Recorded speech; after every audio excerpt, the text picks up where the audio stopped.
very scattered village. We are the sort of foothills of the Malvern Hills. It is a delightful place to live, but it is very scattered. It's just hamlets and farms. So the Suckley Good Neighbour scheme was a natural hub that would hopefully bring people together in different ways. It was difficult getting people to know about the Suckley Good Neighbourhood scheme. So the post office in Suckley were very good at putting a link to us on their website, but we also felt that there was a big populace potentially that wouldn't have access to the internet. So we did a mail out to everybody in the village. It's there, it's like a security blanket for the villagers of all generations. They know it's there. Changing a light bulb, changing televisions when we went from analogue to digital. Lost pets, that's another thing that we've been called up to try and track down. To begin with, there were a few setup costs because volunteers needed to have their security checking, their DBS check, and minimal expenses, but there were some. So the parish council came up with that. And then more recently, it was time we produced another village information pack. So here we've got one that we've just produced. If one needs a lot of money, say you're needing to restore a building or buy an equipment or something, then it definitely helps to have a charity number. We haven't needed a bank account up until now because so little money has either come in or gone out. Every single community will have different needs and different ways of responding to those needs.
Hi, my name's Michelle.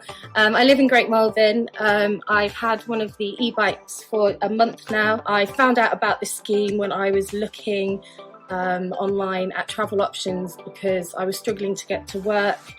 My work's in Hanley Swan. Taxis cost £15 one way and buses kind of are very, very sporadic. So I was Googling different options and this scheme came up and I applied. And I was so grateful when they called to say that I was a suitable candidate. It's completely changed not only my ability to get to work, but just it's given me a life. Living in Malvern is quite isolating when you haven't got transport. It's meant that I can get to the shops much easier. It gives me more options to shop at cheaper places. I'm able to meet up with my friends now as well. It's completely changed everything. It's helped my mental health because I'm able to get exercise. I suffer from fibromyalgia, so being able to do this gentle exercise with the extra help of the electric bike has also been made a massive difference. I would 100% recommend this scheme to anybody. It's just changed my entire life, and I can't wait to cycle around Malvern this summer.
Hi, my name's Annie. I'm from Citizens Advice.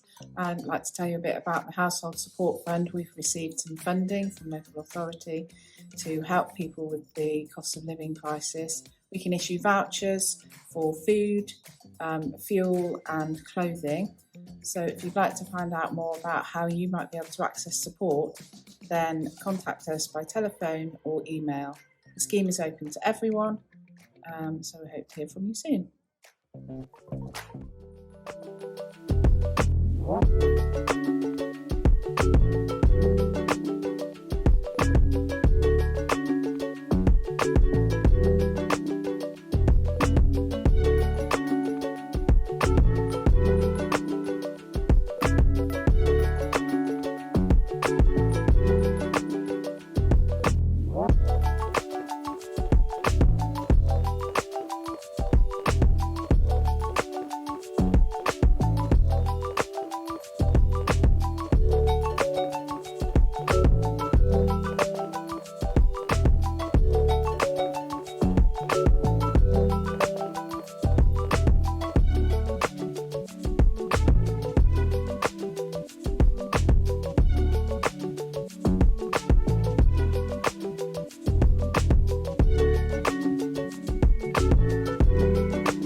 Hi, I'm Emily. Hi, and I'm Sue, and I work for the YMCA. And I work for the Malvern Hills District Council and we're community builders. Hello, my name is Dana. I am a community builder for Malvern Town Football Club. So I'm Brian Craven, I'm a community builder down at Malvern Town Football Club.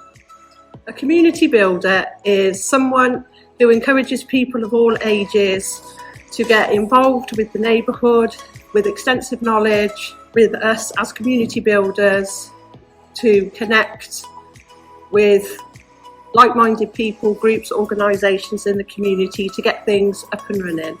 It's really good because I like connecting with people, I like finding out what could be better in life, and so I'm actually quite socially aware and quite like the fact that we can try and get into the community and add to people's lives. That's what I really look forward to doing. So in the last 6 months we have done quite a lot. We've done a lot of things in Upton where we have tried to get to know people, meet different groups and individuals who live there, and find out what their passions are, what they want for the area. And I've started a group of people come together to discuss transport needs in Upton as well. So we get together once every few weeks and we're starting a new shuttle bus in the area. I've started a walking group up. So we have between 9 and 12, and it's good as the people have actually met who don't know each other, even though they live on the same street. and they bring each other's fruit and beans and things that they've grown. So it's really good. And that came from people, didn't it? They Yes, wanted it did. it. They wanted it. And earlier we started by finding out that there was a seated exercise group that was in need. So we were speaking to a Fools Club that was in the area that was actually oversubscribed. So we realised that there was actually a real demand for this type of exercise. So we worked with Freedom Leisure, who have been great. They provided us an instructor for 6 weeks so that we could try and enable a sustainable group. And we're getting to a point now where we've got a sustainable group and we're just retraining an instructor, and we're looking to try and push on and achieve more and more results with people from the area. The difference an asset-based community development makes to the area, we build on the assets that are already in the area. We're in the community with individuals, groups, and come together to help realise and develop their strengths. If I can sum up the role in the first 6 months in 3 words, I would use the Adventure. words. Yes. Learning. Connectivity. Entrepreneurship. Is that the right word? Entrepreneurship. You've only done 2.